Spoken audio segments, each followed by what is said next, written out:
बाजा लिया, ढोल ताशा लिया और चले गए तेजस्वी के घर के बाहर।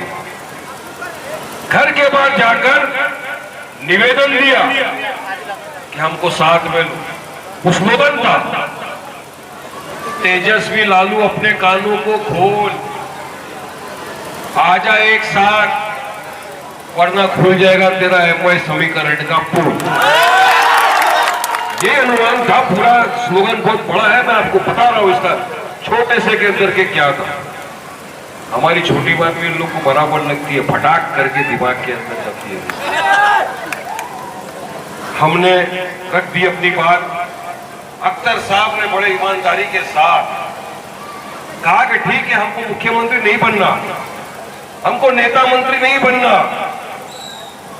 हमारी साफ नीयत है, हम चाहते हैं बीजेपी को हराए, कम से कम हमको 6 सीट तो दे दो।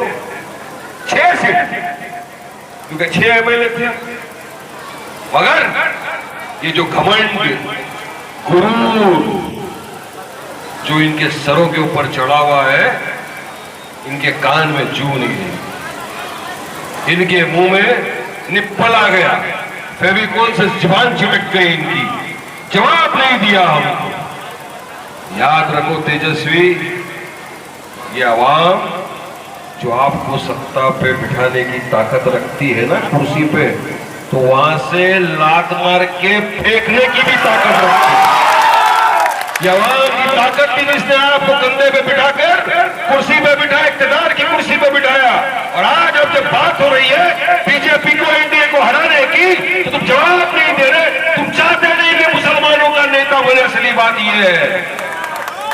तुम चाहते नहीं कि ये मेरा भाई कोई लीडर बने। तुम चाहते नहीं कि डॉक्टर शमीम जैसा कोई जाए बिहार की असेंबली में, दहाड़े और नरकटिया के लिए इंसाफ की बात करे, हक की बात करे। तुम नहीं चाहते, तुम नहीं चाहते ये। इसीलिए तुम्हारे पेट में दर्द होता है कि मजलिस आ जाएगी, तो काम में विश्वास रखते हैं, काम करेंगे। आज बिहार में हम देख रहे हैं जो यात्रा निकाल रहे हैं, ऊट चोर गद्दी छोड़, ठीक है, बहुत अच्छा है, निकालिए, लेकिन उनके या गाड़ी में आप देखिए, बेइंसाफी की हद बता रहा हूं मैं आपको। 2% वाला सैनिक उस गाड़ी में, 18% वाला टोपी दाढ़ी वाला इंसान का था, पता ठिकाना भी नहीं। क्या ये बेइंसाफी नहीं? 14% का यादव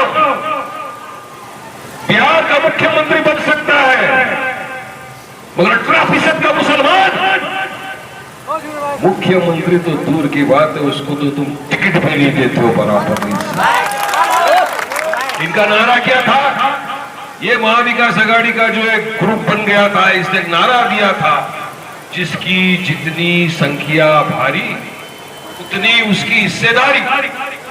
अब हिस्सेदारी के हिसाब से तेजस्वी बाबू समझ लो, 18% है, 36 जिला है, डिवाइड कर लो कितनी सीट मिलना चाहिए मुसलमानों को? 42 मिलना चाहिए। एक आदमी ने देखो हिसाब करके रखा है। यकीन मानो, तुमको अगर 10 भी दे दिया ना तो बहुत बड़ी बात हो जाएगी, उतना भी नहीं मिलने वाला। उनको पता है ना, ये मुसलमानों का वोट तुम्हारे बाप की जागीर है, ये कहाँ जाएंगे? ये तो हम ही को वोट देंगे ना। हम इनका काम करो, हम इनका काम मत करो, इनके साथ बेइंसाफी होने दो, इनके साथ अन्याय होने दो, हम चुप रहेंगे, हम कुछ नहीं बोलेंगे, फिर भी ये तो वोट हमको ही देंगे ना। ये इनके जो दिमाग में फितूर घुस गया है ना, इसको उतारना है। ये घमंड गुरूर जो है ना, उसको चकनाचूर करके फेंकना है हमको। यकीनन लड़ेंगे हम। अब तो तैयारी अल्हम्दुलिल्लाह 100 सीट की हो चुकी है।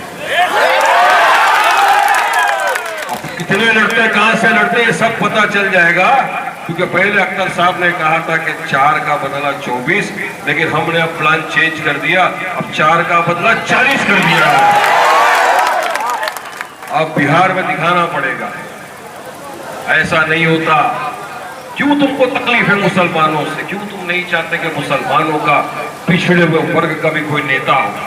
आज मजलिस सबकी बात करती है, आज हमारे स्टेज के ऊपर हमारा हिंदू भाई भी आके खड़ा होता है और चिल्ला कर बोलता है मजलिस जिंदाबाद, ये मेरा भाई देखो, क्योंकि ये इंसाफ के लिए आया है, ये हक के लिए आया है, ये जो पिछड़ा वो वर्ग के लिए जो इन्होंने न्याय किया उसको न्याय दिलाने के लिए आया है मेरा भाई। और हमको सांप्रदायिक, और आप क्या है? सबसे बड़ी सांप्रदायिक ताकत तो ये जेडीयू और बीजेपी है। जब से सत्ता में काम किया विकास के नाम पे तो जीरो है। 2 लाख युवा को रोजगार मिलने वाला था, क्या यहां पर आपको रोजगार मिला? 15 लाख रुपया अकाउंट में आने वाला था। कुछ दिन के लिए मैं भी खुश हो गया था, चाचा आपकी तरह 15 लाख आएगा, थोड़ा घूमूंगा फिरूंगा। आज तक खा भी रहेगा, 1 रुपया नहीं आया मेरा। किसी का अकाउंट में आया क्या? ये सिर्फ जमा खर्ची है, खाब बेचते, हकीकत इसको सामना नहीं कर सकते ये लोग, इनका काम ही ये कुछ। मगर आज बिहार में हमारा एक एमएलए होने के बावजूद भी आप देखिए किस तरह से दहाड़ता है। आज किशनगंज में जहां से अख्तर इमान साहब एमएलए है, 800 करोड़ रुपए का बजट डाला है उन्होंने अपनी एक कंस्टिट्यूंसी आमोर के अंदर। बराबर है आदिल भाई? पुल बनाए जो हमारी माताएं बहनाओं को जाने के लिए तकलीफ होती थी, आज आप आके देखिए आमोर के अंदर आराम से उस पुल के ऊपर से क्रॉस करके जाए। ये होता है काम, ये होता है डेवलपमेंट, ये होता है विकास, जो इनको नहीं करना है।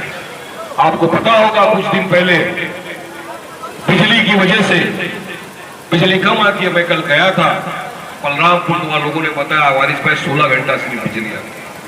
ताज्जुब वो आजादी के इतने साल बाद भी बिहार का सीमांचल इतना पिछड़ा हुआ पड़ गया कि बिजली सिर्फ 16 घंटे।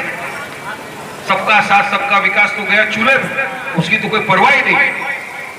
बिजली को लेकर संविधान ने अधिकार दिया है हमको कि हम धरना करें, संवैधानिक तौर से अपनी बात रखें सरकार के सामने। यकीन मानिए एसडीएम के इशारे पर 2 युवाओं को गोली मार दी गई,